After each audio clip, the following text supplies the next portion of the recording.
Hoje, dia 8 de outubro de 2021, o IBGE divulgou o IPCA e para o mês de setembro veio 1,16. E eu quero conversar com você sobre esse indicador, sobre uma provável causa dessa alta da inflação e trazer algumas reflexões e alguns ensinamentos aqui a respeito disso, tá bem? Se você é novo ou nova por aqui, se inscreve nesse canal porque aqui a gente ajuda você a ser um profissional de mercado financeiro mais completo. Esse é o nosso objetivo aqui, tá bom? Só que olha só, antes da gente começar eu já preciso fazer aquele aviso que é um aviso chato, é um aviso ruim. Veja bem, eu, Thiago, eu não tô nem aí para o que você pensa a respeito do governo. E por que eu tô falando isso? Porque toda vez que sai algum dado econômico que eu vou analisar este dado econômico, acontecem duas coisas. No mesmo vídeo, sempre acontecem duas coisas. Coisa número 1, os adoradores do governo vêm aqui me chamar de comunista porque eu estou falando mal do governo deles. E eu nem estou falando mal do governo, só estou analisando um dado que, obviamente, quem é responsável pela economia do nosso país é o governo. Só que também vem uma outra turma, que são os odiadores do governo, vem aqui me chamar de passapanista. Então, veja bem, no mesmo vídeo tem gente que me chama de comunista e gente que me chama de passapanista. Não faz o menor sentido, é no mesmo vídeo.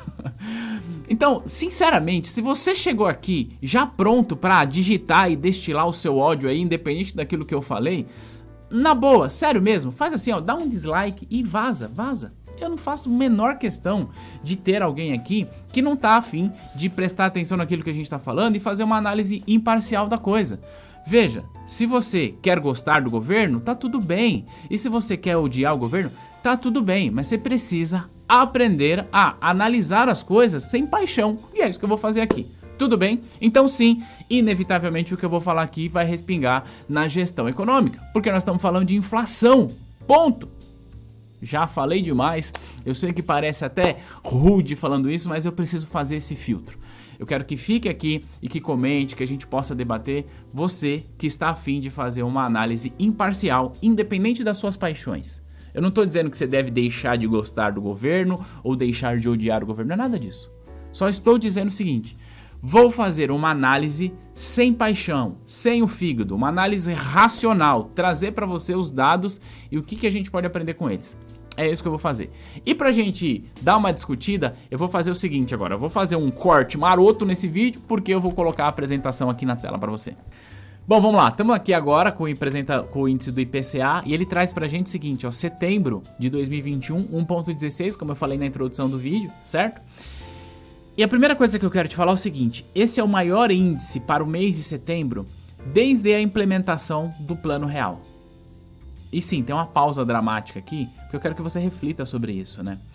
O Plano Real, a nossa moeda, né, o real e o Plano Real, o que acontece? Ele venceu o nosso principal inimigo, que era a hiperinflação. E desde então a gente não tinha uma inflação tão grande assim para o mês de setembro. É claro que comparar essa inflação de 1,16 com a inflação de antes do Plano Real não faz o menor sentido, porque antigamente nós tínhamos inflação de 80% ao mês, era algo surreal. Mas traz pra gente um certo despertar em relação a quão ruim é viver a inflação de novo, tá? E sim, a inflação está fora do controle. Está fora do controle porque, ó, nesse ano a gente está com uma inflação aqui, ó, de 6,9, como você pode ver aqui. A meta da inflação para esse ano é 5,25, o teto da meta é 5,25, tá? Ou seja, nós já extrapolamos o teto da meta da inflação para esse ano. Fim, portanto, a inflação está fora de controle, tá bem? Nos últimos 12 meses, tá com a inflação de 10,25, tá? E aí, vamos pensar, nós temos uma Selic de 5,25. Sim, é verdade, né? A Selic é para frente e eu estou olhando para a inflação do passado. Mas, será que essa Selic de 5,25 vai conseguir trazer a inflação para o centro da meta em 2022? Não sei. É exatamente por isso que nós temos projeção de elevação de taxa Selic daqui para o final do ano, tá bom? E aqui ele traz a variação mensal. Eu quero conversar com você nesse vídeo sobre causas, sobre cenário, analisar o macro, tá? Até pra gente não sair por aí repetindo coisas como um papagaio. Olha só, aqui região, quando a gente olha aqui nas regiões, ó, Rio Branco é a cidade que está com maior inflação acumulada, aliás, em setembro, né? 1,56 no Acre.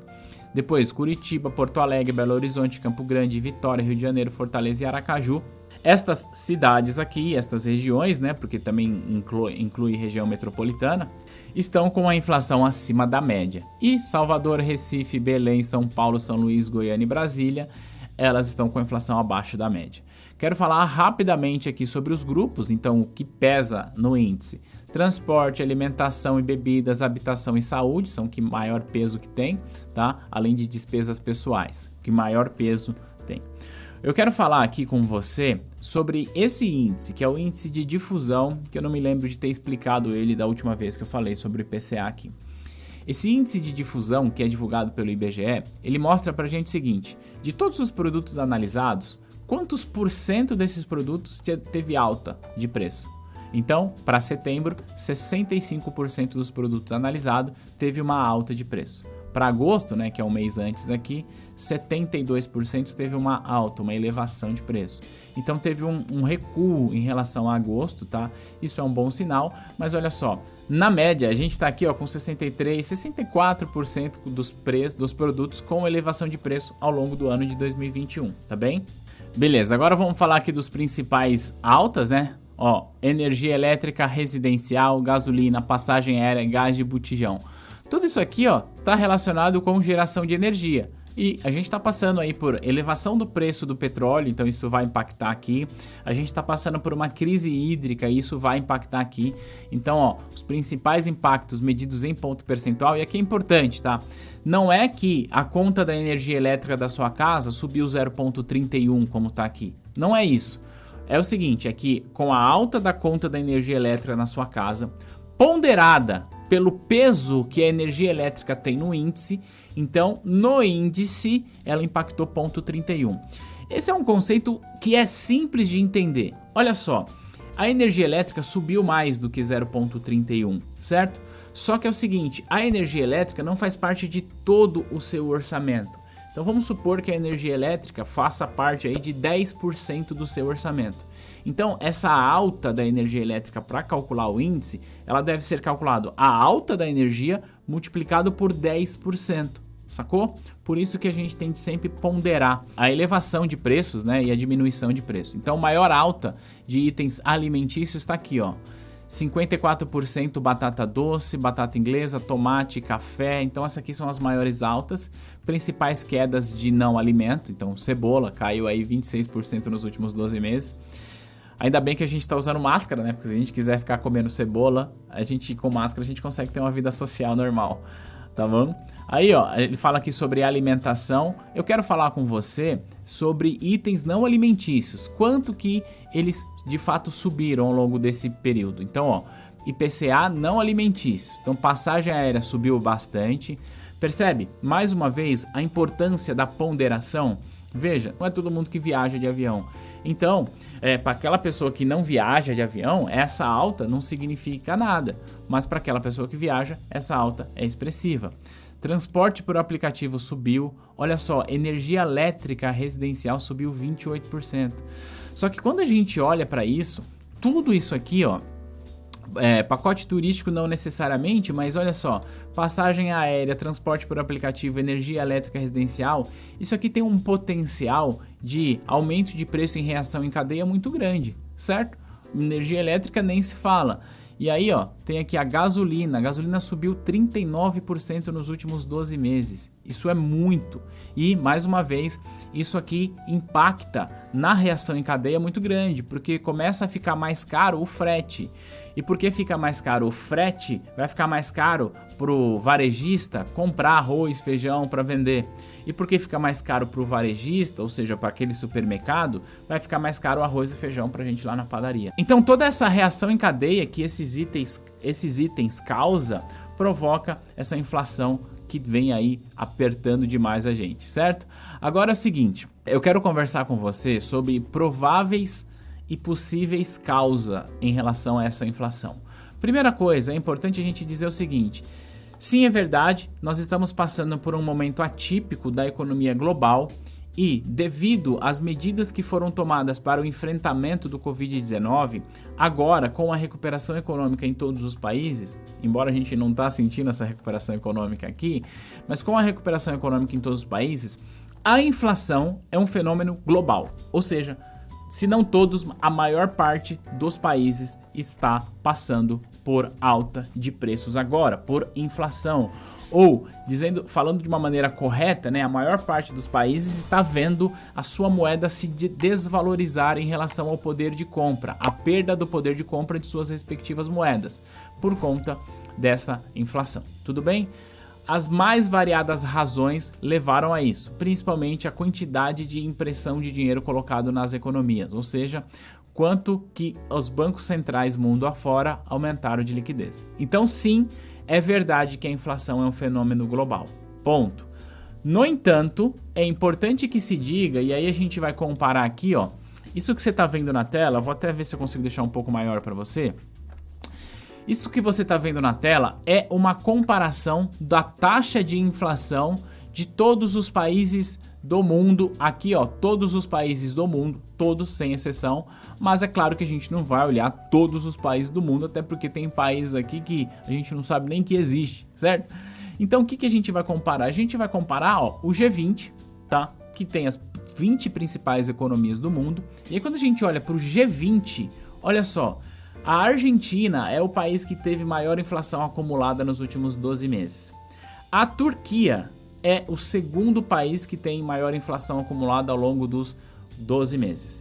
E o Brasil é o terceiro país que tem a maior inflação acumulada nos últimos 12 meses. O Brasil é o terceiro país com maior inflação do G20 nos últimos 12 meses. Depois vem a Rússia, tá? E olha que diferença que dá, né? De 7,4 para 10,25. E eu quero que você anote esses nomes, ou menos decore esses nomes aí, esses primeiros. A Argentina, Turquia e Brasil são as 3 maiores inflações do G20. Argentina, Turquia e Brasil, porque daqui a pouco eu vou voltar neles. Se a gente for comparar, por exemplo, das Américas, né? E aí a gente vai pegar todas as Américas, nós temos Venezuela em primeiro lugar, Suriname em segundo lugar, Argentina em terceiro lugar, Haiti em quarto lugar e em quinto lugar o Brasil. Então veja, o Brasil ele só está ganhando da Venezuela, que você há de convir comigo que não é uma referência, né? Olha a situação da inflação da Venezuela, 2.720% nos últimos 12 meses. É algo impensável, né?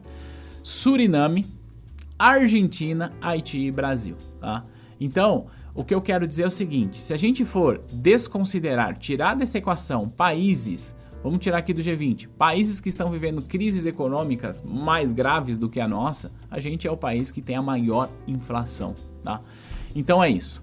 Eu quis mostrar isso porque, assim, tem muita gente falando assim, mas a inflação tá acontecendo no mundo inteiro. Tá, é verdade, tá acontecendo no mundo inteiro, não é mentira. Só que a gente tá lá, ó, no top 3 aqui, ó, e ganhando de quem? Ganhando da Argentina, que não é referência no atual momento, e ganhando da Turquia, que também está passando por um desafio econômico maior que o nosso. Então, é importante a gente entender que a nossa situação não tá boa não, tá? Aí, uma das causas que a gente tem para falar sobre isso é a desvalorização da moeda local em relação ao dólar. Em outras palavras, a desvalorização do real frente ao dólar, ou seja, o dólar subindo. Mas por que eu estou falando isso? Porque eu preparei esse gráfico aqui cheio de coisas para que você possa ver, tá? E esse gráfico aqui, ó, eu estou considerando ele desde o comecinho de 2020. Porque nós tivemos aí a pandemia, né, em março de 2020, e aí o que você está vendo aqui na tela, cada risquinho desse representa o preço do dólar em relação a uma moeda de algum país emergente que eu quero trazer aqui. Então a gente tem aqui desde peso chileno, tem a moeda sul-africana, tem o rúbio, tem a moeda da Rússia, África do Sul, Colômbia, todas essas, só que o real não está aqui ainda, tá? Então a gente consegue perceber que tem uma certa correlação dessas moedas aqui, certo? A relação de todas está aqui, ó. O que eu vou fazer agora? Eu vou colocar aqui, ó, o Brasil, o real. E aí você vai perceber que tem um descolamento absurdo aqui, ó. Olha o que acontece quando eu coloco o real. Então essa linha aqui de cima é o real, tá? Então ele descola de todas as outras moedas em desvalorização em relação ao dólar, porque isso aqui representa o quanto que o dólar subiu, tá bom? Então percebe, lembra que eu falei que o país, que o Brasil, ele tá ganhando aí inflação, não sei se é ganhar, mas enfim, ele é o top 3 ali de inflação. Agora, olha o que eu vou fazer. Eu vou inserir aqui a lira turca nesse gráfico. Eu vou clicar aqui nesse olhinho e vou inserir a lira turca. Olha o que acontece.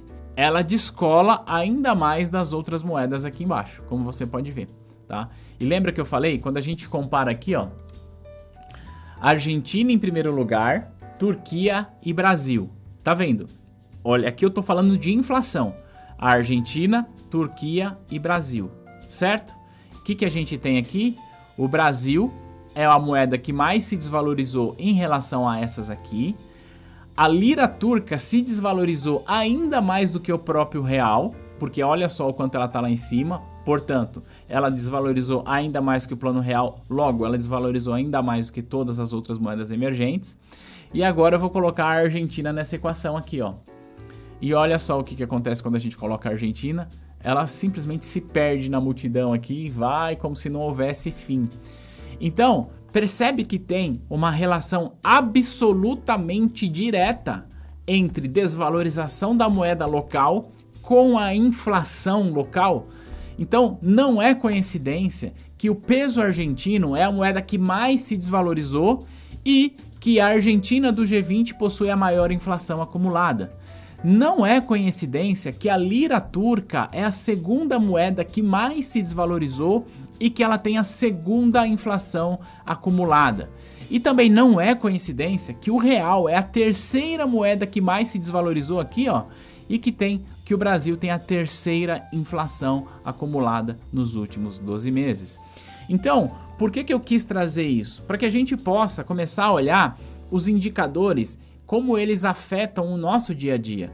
Então, a alta do dólar não é novidade para você que segue o nosso canal. Não é novidade para você que está aqui que a alta do dólar provoca inflação. Ponto final. Só que agora está sendo ainda pior porque junto com o dólar, o que a gente tem? Uma elevação do preço do petróleo. O que eu vou fazer aqui agora? Eu vou deixar aqui só o real. Então eu vou tirar todas as moedas, tá? E aí eu vou olhar junto com você aqui a elevação do preço do barril de petróleo, tá? Agora o que a gente tem na tela aqui é só a variação do dólar em relação ao real. E agora eu vou colocar isso aqui, ó. O que a gente tem aqui, ó, é a elevação do preço do barril de petróleo. Então o que a gente pode observar, deixa eu tirar o real aqui. O que a gente pode observar é que especificamente, né, do começo de 2020 para cá, teve lá a pandemia, teve uma queda do preço e tudo mais, chegou a ficar até negativo, foi uma loucura isso aqui, mas olhando para cá, ele não para de subir, olha só. Só que o grande problema é que isso aqui é cotado em dólar, e quando o petróleo sobe, vai inevitavelmente subir o custo da nossa energia aqui, energia de transporte, das mais variadas energias, principalmente no momento que nós estamos vivendo, que em razão da crise hídrica, nós estamos tendo que gerar energia através das termoelétricas, portanto fica mais caro. E aí sobe o preço do petróleo, e aí isso já é um problema. E subir o preço do petróleo, a gente não tem nenhum controle a respeito disso, certo? Mas quando a gente olha para a elevação do preço do dólar, isso agrava ainda mais a nossa situação aqui. Por quê? Porque o dólar, o petróleo que está mais caro em dólar, fica ainda mais caro em real. Por isso que você vê gasolina a R$7, por isso que você vê conta de luz disparando, por isso que você vê essa inflação descontrolada aqui. Então sim, a inflação é um fenômeno global, a gente precisa destacar isso, mas é importante que se diga que apesar de inflação ser um fenômeno global, nós somos o top 3 do G20 em inflação e isso não é bom. E claro, isso se deve à condução das políticas econômicas nossa aqui e conduções das políticas fiscais. E por falar em endividamento, eu trouxe aqui inclusive, ó, a dívida pública em relação ao PIB. Quando a gente olha, não é novidade, né? O Brasil, Japão e Itália são os países mais endividados do mundo, mas a gente tem na nossa frente, em países mais endividados, Japão, Itália, Singapura, Espanha, Canadá, França, Estados Unidos, Argentina, a zona do euro, Reino Unido e depois vem o Brasil. Olha só, você vai falar, poxa, então nisso aí o Brasil tá bem. Não, porque quando a gente olha, todos os países, ou quase todos que estão na nossa frente, são países desenvolvidos. Quando a gente olha em um país emergente, a gente percebe que a nossa situação tá ruim, porque olha só, o único país emergente que tem uma dívida maior do que a nossa é a Argentina. Percebe como a nossa situação fiscal também não está boa e isso provoca elevação do dólar. Então é isso, nesse vídeo eu quis falar com você, obviamente, sobre a inflação, mas não só analisar os dados, conversar com você sobre as principais causas de inflação, tá bem? Então, espero que esse vídeo tenha ajudado você a entender o que provoca a inflação, a nossa situação, e um remédio para isso é, como eu já falei em outros vídeos, elevação da taxa de juros, mas não só isso, a gente precisa ter um pouco de controle fiscal também. E eu espero que, quem sabe, em 2022 a gente consiga trazer a nossa inflação para o centro da meta mais uma vez. Eu espero que você tenha aprendido alguma coisa, e se fez sentido esse vídeo, deixa aqui um joinha, deixa aqui um comentário e a gente vai se ver no próximo material. Tchau, tchau.